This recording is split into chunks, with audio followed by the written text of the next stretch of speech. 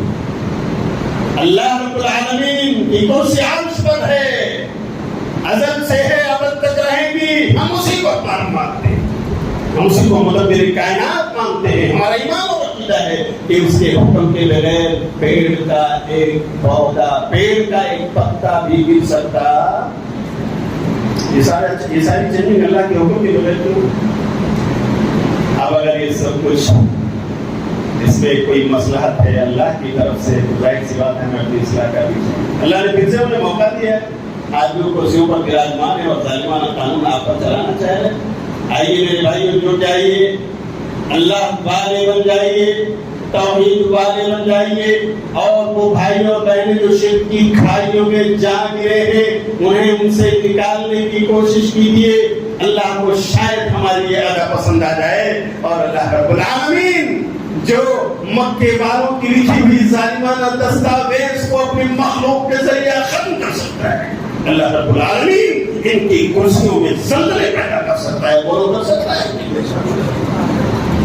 تو ہمیں صبر کی ضرورت ہے، تدبیر کی ضرورت ہے، حکمت عملی کی بھی ضرورت ہے. ہاتھ پر ہاتھ دھرے بیٹھے رہے وہ ان کی شان نہیں ہے. پیارے نبی صلی اللہ علیہ وسلم کو اللہ رب العالمین نے ہجرت کا سفر کرایا. میرے بھائیوں مجھے بتاؤ، ہجرت کا یہ لمبا ترین سفر جو آج کی تیز رفتار مرسیڈیز کاروں کے ذریعے 4 سے 4.5 گھنٹے میں لوگ طے کرتے ہیں، مدینے سے مکہ جاتے ہیں، مکے سے مدینہ آتے ہیں. اتنے اچھے روڈ، اتنی اچھی کاریں، اتنی اچھی بسز. اس زمانے میں میرے بھائیوں 2 ہفتے 3 ہفتے لگ جاتے تھے انہیں اونٹوں اور گھوڑوں کے ذریعے سفر کرتے ہوئے. ہمارے پیارے نبی کو اللہ نے ہجرت کا سفر کرایا. آپ غور کیجیے کہ وہ اللہ جو جبریل کو بھیج کر براق دے کر مکے سے فلسطین تک پلک جھپکتے ہی پہنچا سکتا ہے، وہاں ہمارے نبی تمام انبیاء کی امامت کر سکتے ہیں. اور اس کے بعد وہ اللہ جو اپنے نبی کو جبریل کے ساتھ راتوں رات اس زمین سے آسمان میں بلا سکتا ہے، جنت اور جہنم کی سیر کرا سکتا ہے، اور پھر دوبارہ واپس اس زمین پر واپس لا سکتا ہے. آخر اس اللہ رب العالمین نے کیا وہ اس بات پر قادر نہیں تھا کہ اپنے نبی کو مدینے مکے سے راتوں رات مدینے اٹھا کر پہنچا؟ بولو بھائی اللہ قادر تھا کہ نہیں؟ لیکن ایک مثال پیش کرنی تھی اللہ کہ دیکھو تمہارے نبی نے حکمت، تدبیر اور عمل کو اپنایا، اللہ نے ان کی مدد فرمائی. ہاتھ پر ہاتھ نہیں بیٹھے، معمولی بات نہیں تھی مکے سے نکل کر مدینہ پہنچنا. سارے قبائلی مل کر کے میٹنگ کر چکے ہیں کہ اپنے جوانوں کو تیار کیجیے، یہ ہتھیار تیار ہے. 11 قبیلوں نے 11 جوانوں کو بھیجا اور تلواریں ہاتھ میں لی. کہا جاؤ آج محمد رسول اللہ کے گھر کے سامنے جٹ جاؤ. وہ صبح کو جیسے ہی نماز کے لیے نکلیں گے سرکن کر دو، تمام لوگ ایک بار مل پڑو، اور جب سب کے سب اس میں ملوث ہو جاؤ گے تو ابو طالب اور ان کا خاندان بدلا نہیں لے سکتے. سارے لوگ ہتھیار لے کر سامنے بیٹھے ہیں. پیارے نبی صلی اللہ علیہ وسلم اور حضرت علی گھر میں ہیں. نبی صلی اللہ علیہ وسلم کو جبریل آ کر بتاتے ہیں اللہ کے رسول اب آپ کو ہجرت کی اجازت مل گئی. آپ نے پہلے سے پلاننگ کی ہوئی ہے. ابو بکر سے کہا ابو بکر سواریاں تیار رکھو. ابو بکر نے 2 اونٹ پہلے سے رکھے ہوئے ہیں جن کو کھلایا پلایا جائے گا. تیار ہیں بالکل سفر کے لیے. اور جا کر کہتے ہیں نبی صلی اللہ علیہ وسلم کچھ آیات پڑھتے ہوئے قرآن کریم کی اپنے گھر سے نکلتے ہیں, مٹی لیتے ہیں اور یہ دونوں طرف جو قاتلین بیٹھے ہوئے ہیں ان کے سروں پر پیارے نبی صلی اللہ علیہ وسلم اس دھول اور مٹی کو ڈالتے ہیں. گزر کر ابو بکر کے گھر پہنچتے ہیں. اللہ تعالیٰ انہیں اندھا کر دیتا ہے, آنکھیں رکھنے والے اندھے. نبی صلی اللہ علیہ وسلم بیچ سے گزر کر گئے, ان کو نظر نہیں آیا. کیا مدد ہے اپنے بندوں کے ساتھ. اللہ ابو بکر کو ساتھ لیتے ہیں اور ابو بکر کے ساتھ ان کے بیٹے ایک عبداللہ تھے, ان کی بیٹی اسما تھی, ان کو الرٹ کر دیتے ہیں. کہتے ہیں دیکھو ہم لوگ جا رہے ہیں اس پہاڑی میں 3 دن رہیں گے. عبداللہ شام ڈھلتے ہی وہاں آ جایا کرنا, خبر صبح تک پاؤں پھٹنے سے پہلے تمہیں وہاں سے واپس نہیں ہونا ہے. رات میں آ جانا, مکے میں کیا کچھ چل رہا ہے ہمیں بتا دینا, اور پھر صبح ہونے سے پہلے واپس مکے آ جانا. دیکھو نبی صلی اللہ علیہ وسلم کی پلاننگ, تدبیر, حکمت عملی. عبداللہ اپنی ذمہ داری پر لگ جاتے ہیں. اور ایک چرواہا ابو بکر کا ہے, اس کو ابو بکر کہتے ہیں کہ دیکھو تم اپنی بکریاں لے کر کے شام ڈھلے اسی پہاڑ کے پاس رہنا, دودھ نکال کر ہمیں پہنچا دینا. دودھ نکال کر ہمیں عامر بن فہیرہ نام کا سنا, وہ دودھ پہنچا دیا کرتا ہے. حضرت اسما یہاں روٹیاں بنا دیا کرتے ہیں اور بکر کے بیٹے لے جا کر وہاں پہنچا دیا کرتے ہیں. 3 دن تک خبر پہنچا رہے ہیں, کھانا پہنچا رہے ہیں, دودھ نبی صلی اللہ علیہ وسلم کو مل رہا ہے. اور اس کے بعد کیا ہوتا ہے, تیسرے دن جب یہ لوگ تھک ہار چکے ہیں, 100 اونٹوں کا اعلان کر چکے تھے, لیکن کسی کو میرے بھائیوں وہاں تک پہنچ نصیب نہ ہوئی, رسائی نہ ہوئی. کچھ لوگ غار کے منہ تک بھی پہنچے, لیکن اللہ نے انہیں اندھا وہاں بھی بنا دیا, غار میں نہ جھانک سکے اور اس کے بعد سے واپس چلے آئے. اللہ نے اپنے بندے کی مدد فرمائی. وہ لوگ کیا نہیں کی, پہاڑ پر چڑھ کر گئے لیکن غار میں گھسنے کی فکر ان کے اندر نہ. حالانکہ نبی صلی اللہ علیہ وسلم بکر اسی غار میں چھپے ہوئے. کیسے اللہ مدد کرتا ہے؟ جو اللہ سے نہ لگاتے ہیں, جو اللہ والے اور توحید والے بن جاتے ہیں, واپس آتے ہیں. اور پھر تیسرے دن پلاننگ کے مطابق یہ دونوں اونٹنیاں عبداللہ بن قریظہ اور عامر بن فہیرہ لے کر کے اسی پہاڑ کے دامن میں پہنچتے ہیں. اور صبح سویرے پیارے نبی صلی اللہ علیہ وسلم ایک اونٹنی پر بیٹھتے ہیں اور ابو بکر, اور دوسری اونٹنی پر عامر بن فہیرہ بیٹھتے ہیں. اور ایک راہ دکھانے والا, راہ کا ماہر, راستوں کا ماہر عبداللہ بن قریظہ جو کافر ہے, غیر مسلم ہے لیکن امانت دار ہے, نبی صلی اللہ علیہ وسلم سے ہائر کرتے ہیں. ابو بکر سے ہائر کرتے ہیں کہ ہمیں مدینے تک تمہیں پہنچانا ہے, تم راستوں کو جانتے ہو, جو ساحلی سمندری راستے ہیں ان سے واقف ہو, کنارے کنارے چلیں گے.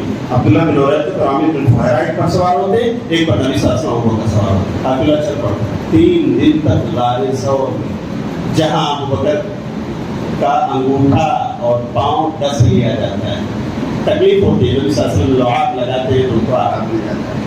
میرے بھائیوں, نبی کی تدبیر, نبی کی حکمت عملی, نبی کی پلاننگ اور منصوبہ بندی. تیسرے دن آپ کا وہاں سے نکلنا اور عام راستوں کو چھوڑ کر ان ساحلی راستوں کو اپنانا. حالانکہ اعلان ہو چکا ہے 1 سر کے بدلے 100 اونٹ, اور اگر دونوں لے آئے تو 200 اونٹ. 100 اونٹ انعام ملے. لوگ دوڑ رہے, دھوپ رہے, 3 دن تک تھک ہار چکے. پھر نبی صلی اللہ علیہ وسلم وہاں سے نکلے اور آپ نے راہ کے ماہر کو بھی اپنے ساتھ لیا, اسی کرایہ بھی نہیں کیا. اللہ نے پہنچایا. راستے میں بھی حالات آئے اور سراقہ بن مالک بن جوشم اپنا گھوڑا دوڑاتا ہوا پہنچا, جو اس وقت تک ایمان نہیں لایا تھا.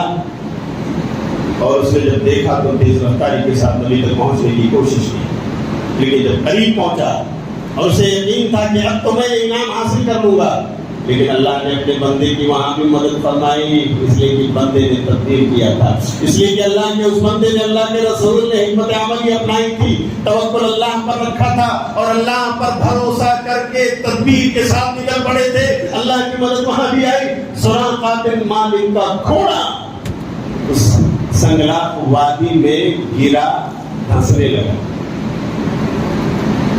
اترتا ہے، چابک مارتا ہے، پھر سے اٹھاتا ہے اور پھر سے سوار ہوتا ہے، آگے بڑھاتا ہے، تھوڑی دور جا کر پھر گھٹنوں تک اس کا گھوڑا دھنس جاتا ہے۔ پہاڑی میں گھوڑا دھنس گیا۔ سراقہ کا ایمان میرے بھائیوں یہاں پر جاگا اور اس نے کہا ہے محمد صلی اللہ علیہ وسلم رک جاؤ، بس مجھے لکھ کر کے دے دو امان نامہ، اتنا سا، اتنا سا، اتنی سی ابتدا ہے، اتنی سی گزارش ہے، ایک امان نامہ لکھ کر دے دو اے محمد، جب اللہ کو ان پر فتح نصیب فرمائے تو میری گرفت نہ کرے۔ سراقہ اس نے دیکھا کہ میرا گھوڑا نہ یہاں دلدل ہے، نہ یہاں سمندر ہے، نہ اور کوئی پانی ہے، ایسے میں پھنس گیا، مطلب غیبی مدد ہے ان کے ساتھ، اللہ کی مدد ایسے آتی ہے۔ نبی صلی اللہ علیہ وسلم ابوبکر سے کہتے ہیں ابوبکر لکھ دو، نبی صلی اللہ علیہ وسلم نے ڈکٹیٹ کرایا، ابوبکر نے لکھا اور امان نامہ دے دیا سراقہ نے کہا اور کوئی خدمت میں کر سکتا ہوں اے محمد، میں آپ کی اور بھی خدمت کر سکتا ہوں، یہ میری ٹفن بھی ہے، آپ ساتھ میں لے لو۔ کہا نہیں، آپ اپنی ٹفن ساتھ میں رکھو، اللہ ہمارے ساتھ ہے، اللہ ہمارے ساتھ ہے، آپ اتنا صرف کرنا، واپس جاتے ہوئے کسی راہگیر کو ہمارے بارے میں مت کہنا۔ نبی صلی اللہ علیہ وسلم نے کیا کہا؟ واپس جا رہے ہو نا مکہ، واپس ہوتے ہوئے کوئی پوچھے تو ہمارے بارے میں خبر نہ دے۔ اور سراقہ نے حالانکہ کافر تھا لیکن اس نے اپنے بات اور اپنے عہد و پیمان کا پاس و لحاظ کیا نہیں بتایا اس کو۔ نبی صلی اللہ علیہ وسلم نے اس وقت سراقہ کو بشارت بھی سنائی، اللہ اس وقت سراقہ کو بشارت سنائی، اس میں ایمان کی بشارت ہے، کامیابی کی ہے۔ سراقہ ہم تمہارے کلائیوں میں، ہاتھوں میں قیصر و کسریٰ کا کنگن دیکھ رہے ہیں، یعنی سراقہ ایک دن آئے گا کہ اللہ فتح نصیب فرمائے گا اور قیصر و کسریٰ کے کنگن تمہیں پہنائے جائیں گے۔ عمر بن خطاب رضی اللہ تعالیٰ عنہ کے زمانے میں دیکھا اور سراقہ نے یاد کیا، نبی صلی اللہ علیہ وسلم کی پیشی ہوئی، انہیں پہنایا گیا۔ تو میرے بھائیوں، نبی اس طرح سے اور بھی واقعات ہیں، اس میں جانے کی ضرورت نہیں سمجھتا ہوں، میں اپیل اتنا کرنا چاہتا ہوں، ہمیں کرنے کا کام کیا ہے ان حالات میں؟ نمبر ایک، سب سے پہلے ہمیں اللہ کی طرف رجوع ہونا ہے، جس میں ایک اہم بات دعوت اللہ ہے جو ہمیں کرنی ہے۔ ہم اللہ سے معافی مانگیں، توبہ کریں، اللہ والے بن جائیں، لیکن دعوت کا کام جس کے لیے اللہ نے ہمیں اس دھرتی پر برپا کیا ہے اسے بھی اپنا لیں، انشاءاللہ اپنائیں گے، اللہ ہمیں اس کی توفیق عطا فرمائے۔ اور نمبر دو، ہمیں کیا کرنا ہے میرے بھائیوں؟ اس کے ساتھ ساتھ صبر سے کام لینا ہے۔ کس سے کام لینا ہے؟ یا ایھا الذین آمنوا استعینوا بالصبر والصلاۃ، اے ایمان والو صبر سے اللہ کی مدد حاصل کرو اور نماز پڑھ کر اللہ کی مدد حاصل کرو، ہمیں اس پر قائم رہنا ہے۔ اور نمبر تین، ہمیں بھی اپنی پلاننگ کرنی ہے، منصوبہ بندی کے ساتھ ہمیں آگے بڑھنا ہے۔ RSS نے 100 سالہ پلاننگ کو آج نافذ کرنے کی سوچا ہے، گراؤنڈ لیول پر وہ ماسز میں کام کرتے رہے اور آج انہیں اس کا رزلٹ مل رہا ہے۔ ہمارے پاس بھی کوئی short term, long term goal, ہم سب کو اپنی مدد کا مستحق قرار دیں۔ اے اللہ، ہم تیرے گنہگار بندے ہیں، تو اللہ اپنے اس رمضان کے راتوں میں بہت سارے اپنے بندے اور بندیوں کو اللہ کی جہنم سے آزاد کرتا ہے۔ اللہ ہم سب کا نام بھی اسی فہرست میں درج فرما لے۔ اللہ، یہ مہمان جو آیا ہے چند دنوں کے لیے اور ہے، ہمیں اس کی اچھی طرح قدر افزائی کرنے کی توفیق عطا فرما۔ اللہ، تیرے نبی نے فرمایا ہے کہ جسے رمضان ملے اور وہ اللہ کی عبادت و ریاضت کر کے ٹریننگ لے کر اپنی بخشش اللہ سے نہ کرا لے تو وہ اللہ کی رحمت سے دور ہو۔ اے اللہ، تو ہمیں اس کا مصداق نہ بنا۔ اللہ ہم سب کو اپنی رحمت اور مغفرت کا مستحق بنا دے۔ اللہ ہم سے جو لوگ بیمار ہیں سسک رہے ہیں، اللہ ان کے ساتھ عافیت کا معاملہ فرما۔ اللہ جو لوگ قرضدار ہیں، قرض کے بوجھ تلے دبے ہوئے ہیں، اللہ اس سے نکلنے کی کوئی راہ پیدا فرما دے۔ اللہ جو لوگ شرک اور بدعات میں ڈوبے ہوئے ہیں، بہت سارے بھائی، بہت ساری بہنیں، اللہ تو نے اپنے ہوش و حواس میں ان کی زندگی میں اللہ توحید کی دولت عطا فرما دے۔ اللہ رب العالمین جب تک ہمیں اس دنیا میں قائم رکھ، اللہ ایمان اور توحید پر قائم رکھ، اللہ انہی توحید کی راہوں پر ہمارا خاتمہ فرما، آمین۔ وآخر دعوانا ان الحمد للہ رب العالمین۔ میں بہت شکر گزار ہوں آپ تمام مسلمین کا، حاضرین کا، ایک لمبا وقت آپ نے میرے ساتھ بتایا اور آپ نے مجھے نیکی کا یہ حسین موقع دیا۔ اللہ تعالیٰ خیر دے وسیم بھائی اور ان کے ساتھیوں کو، ان کی کمیٹی کو اور مسجد حاضرہ کے تمام ذمہ داروں کو اللہ تعالیٰ ان کے حق میں اسے صدقہ جاریہ بنائے، ان کے میزان حسنات میں اسے درج فرمائے اور اسی طرح امت کا کارواں لے کر انہیں آگے بڑھنے کی توفیق عطا فرمائے، آمین۔ وآخر دعوانا الحمد للہ رب العالمین۔ السلام علیکم ورحمۃ اللہ وبرکاتہ۔